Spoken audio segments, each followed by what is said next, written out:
أعوذ بالله من الشيطان الرجيم.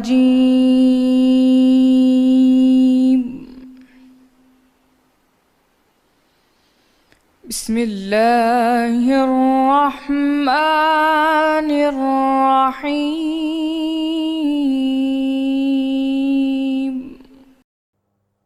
آپ کہہ دیجئے کہ جو احکام مجھ پر نازل ہوئے ہیں میں ان میں کوئی چیز جسے کھانے والا کھائے حرام نہیں پاتا، بجز اس کے کہ وہ مرا ہوا جانور ہو یا بہتا لہو یا سور کا گوشت، کہ یہ سب ناپاک ہیں، یا کوئی گناہ کی چیز ہو کہ اس پر اللہ کے سوا کسی اور کا نام لیا گیا ہو، اور اگر کوئی مجبور ہو جائے لیکن نہ تو نافرمانی کرے اور نہ حد سے باہر نکل جائے تو تمہارا پروردگار بخشنے والا مہربان ہے۔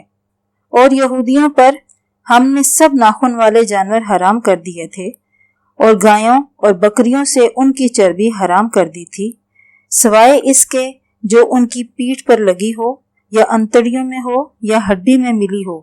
یہ سزا ہم نے ان کو ان کی شرارت کے سبب دی تھی، اور ہم تو سچ کہنے والے ہیں۔ اور اگر یہ لوگ تمہاری تکذیب کریں تو کہہ دو تمہارا پروردگار بڑی وسیع رحمت والا ہے، مگر اس کا عذاب گنہگار لوگوں سے نہیں ٹلے گا۔ اور جو لوگ شرک کرتے ہیں وہ کہیں گے کہ اگر اللہ چاہتا تو ہم شرک نہ کرتے، اور نہ ہمارے باپ دادا شرک کرتے، اور نہ ہم کسی چیز کو حرام ٹھہراتے۔ اسی طرح ان لوگوں نے تکذیب کی تھی جو ان سے پہلے تھے، یہاں تک کہ ہمارے عذاب کا مزہ چکھ کر رہے۔ آپ کہیے کیا تمہارے پاس کوئی سند ہے؟ اگر ہے تو اسے ہمارے سامنے نکالو۔ تم محض خیال کے پیچھے چلتے اور اٹکل کے تیر چلاتے ہو۔ فرما دیجئے کہ اللہ ہی کی حجت غالب ہے، اگر وہ چاہتا تو تم سب کو ہدایت دے دیتا۔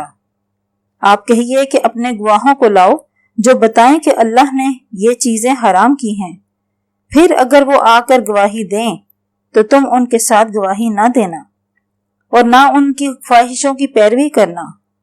جو ہماری آیتوں کو جھٹلاتے ہیں اور جو آخرت پر ایمان نہیں لاتے اور بتوں کو اپنے پروردگار کے برابر ٹھہراتے ہیں۔ صدق اللہ